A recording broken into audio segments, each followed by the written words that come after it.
প্রিয় বন্ধুরা, সালামু আলাইকুম। গিয়েছিলাম গ্রামের বাড়িতে যাওয়ার যে রাস্তাগুলো দিয়ে আমার গ্রামের বাড়িতে যেতে হয়, সে রাস্তা এবং বিভিন্ন ঘটনা আজকে আপনাদের সাথে একটু শেয়ার করি। নিশ্চয়ই ভালো লাগবে, সঙ্গে থাকুন। বন্ধুরা, আমার গ্রামের বাড়িতে যেতে হলে বাংলাদেশের যে প্রান্ত থেকেই গ্রামের বাড়িতে যেতে হয়, নদী অতিক্রম করেই যেতে হবে। ব্রিজ হোক, নৌকা হোক, যে কোনোভাবেই নদী পার হতে হবে। তো বন্ধুরা দেখুন, কত সুন্দর সুন্দর রাস্তা এবং দুই সারিতে গাছের বেষ্টনী অতিক্রম করি গ্রামের বাড়ির দিকে রওনা দিচ্ছি। একটু পরেই নদীর সম্মুখীন হব।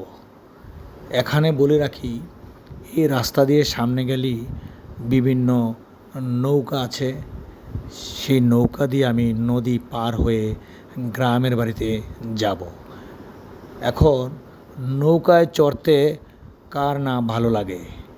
দেখুন নৌপথ কতটা সুন্দর। এখানে ছোট বড় সবাই নৌকায় চড়ে নদী পার হতে হয়। একটা সময় এই নদীটা আরও বড় ছিল। দিন দিন নদীটা মরার পথে, ছোট্ট খালের মতো হয়ে গেছে। জাস্ট 1 মিনিটের সময় কম লাগে নৌকা পার হতে। দেখুন কত রকমের যাত্রী নৌকা পার হয়ে সবাই দেশের গ্রামের বাড়িতে যাচ্ছে পরিবার পরিজন ঈদ করতে। তো বন্ধুরা, নৌকা পার হয়ে একটা অটো নেব, যেখানে মাঝপথে দাঁড়িয়ে বাবার কবরস্থানে গিয়ে কবর জিয়ারত করব। দেখুন এই কবরেই আমার দাদা দাদি, বাবা এবং আরও কত প্রতিবেশী চিরশায়িত। তো বন্ধুরা, প্রত্যেকের জন্য দোয়া করলাম এবং দেশের বাড়িতে আসলি সর্বপ্রথম বাবার কবর জিয়ারত করি। জিয়ারত শেষে বের হয়ে আবার অটোর অপেক্ষায়, তখন আরেকটা অটো নিয়ে দেশের বাড়ির গ্রামে আমার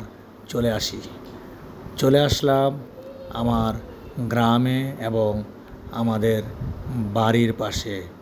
এখন বাড়িতে যাচ্ছি।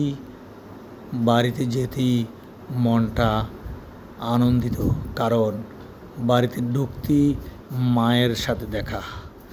যাই হোক, মায়ের হাতে রান্না খাওয়া দাওয়া করে তখন আবার খোঁজ নিয়ে দেখি বন্ধুবান্ধব রাস্তায় আড্ডায়।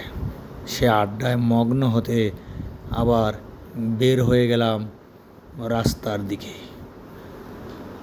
বন্ধুরা দেখুন, রাজহাঁস, এখানে ঘাস কেটে দিয়ে রাজহাঁসকে খাওয়াতে হয়।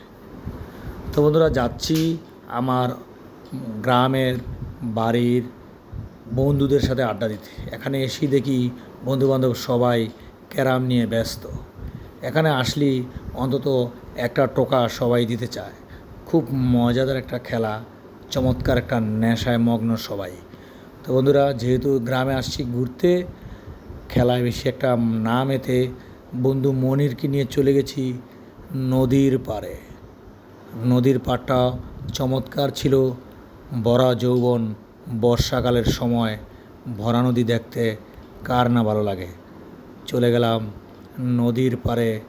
দেখুন নদীর পাড়ের কী অবস্থা, কতটা সুন্দর। নদীর পাড় ঘেঁষি একটা কলা গাছ, যার বুক জুড়ে আসছে কলা।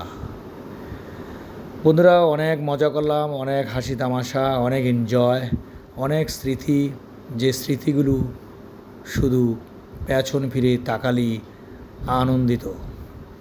বন্ধুরা, সময় শেষে আবার চলে আসি বাড়ির দিকে। চলতে চলতে নানান গল্প, অতীত নিয়ে অনেক ব্যস্ত। অতীতে হাজারো স্মৃতি নিয়ে দিনগুলো আজ গত হয়ে গেছে। সবাইকে ধন্যবাদ।